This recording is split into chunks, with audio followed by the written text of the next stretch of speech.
One of the main differences in how Islam and Christianity view Jesus pertains to his fate. The New Testament claims Jesus died for our sins, whereas the Quran states that Jesus did not die, but that God made it appear so, then took him to heaven. The Quran does not provide further details on how this occurred.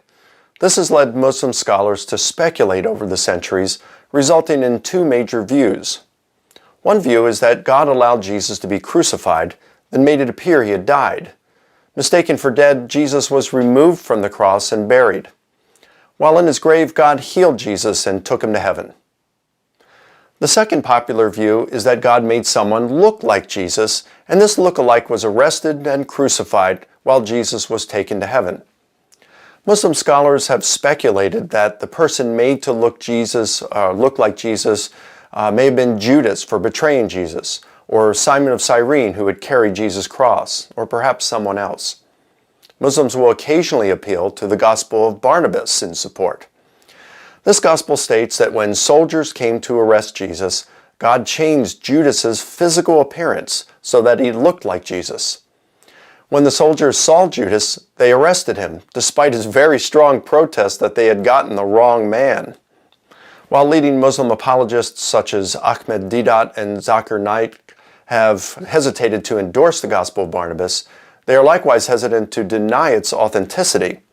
Instead, they encourage Muslims to use the New Testament Gospels when talking with Christians and interpret them, or I should say rather misinterpret them, in such a manner to have the Gospels support Islamic theology. But there are many reasons why the authenticity of the Gospel of Barnabas should be rejected, even by Muslims. Let's look at two major reasons. First, the Gospel of Barnabas clearly contradicts the Quran. The Quran says there are 7 heavens, but the Gospel of Barnabas says there are 9. The Quran says Mary experienced great pain while giving birth to Jesus, but the Gospel of Barnabas says Mary experienced no pain while giving birth to Jesus. The Quran refers to Jesus as Messiah on 9 occasions, but the Gospel of Barnabas never refers to Jesus as Messiah. In fact, it even denies that he is on 2 occasions. Now, it's noteworthy that the Gospel of Barnabas refers to Jesus as Christ on 4 occasions. And this is quite humorous since the word Christ is the Greek translation for the Hebrew word Mashiach, or Messiah. So the Gospel of Barnabas twice states that Jesus is not the Messiah while referring to him as Christ, Messiah, on 4 occasions. Of course, this is not a mistake the real Barnabas of first century Palestine would have made. The second major reason why the authenticity of the Gospel of Barnabas should be rejected is the presence of several anachronisms that suggest a date of composition no earlier than the 14th century. One anachronism pertains to the year of Jubilee. Leviticus 25:11 in the Bible states that the year of Jubilee occurred every 50 years. But around the year 1300, Pope Barnabas VIII decreed that from that time on, the year of Jubilee would be held every 100 years. However, in 1343, Pope Clement VI returned the year of Jubilee to once every 50 years. Therefore, it's of interest that the Gospel of Barnabas states that the year of Jubilee is every 100 years. This suggests that the Gospel of Barnabas was probably written sometime between the years 1300 and 1343. And of course, it's also possible that it was written even later because the forger didn't get Pope Clement's memo.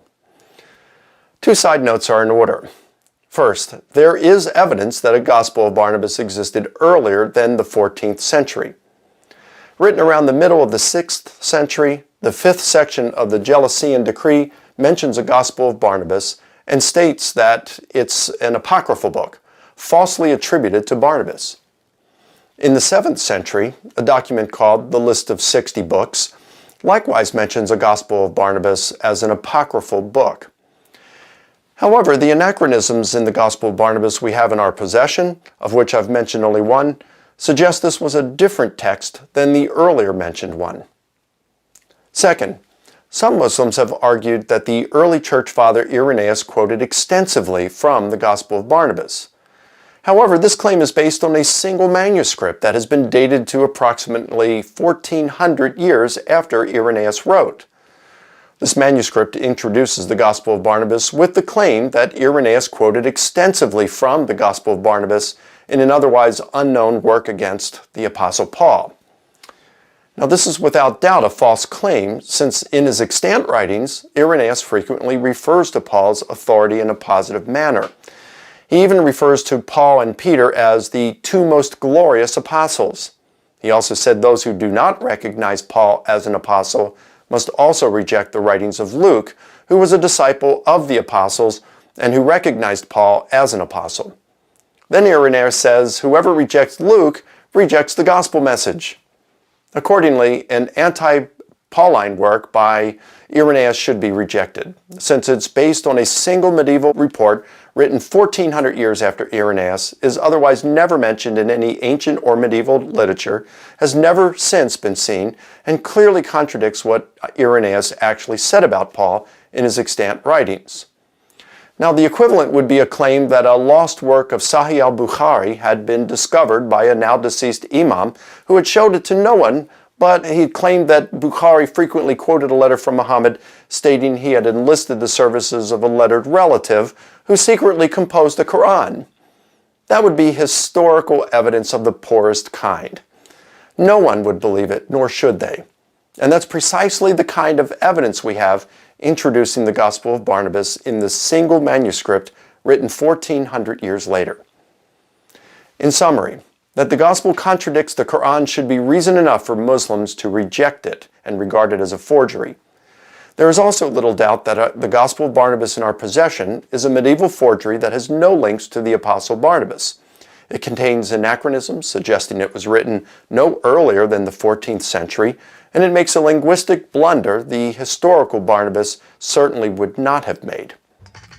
Well, so much for the Gospel of Barnabas.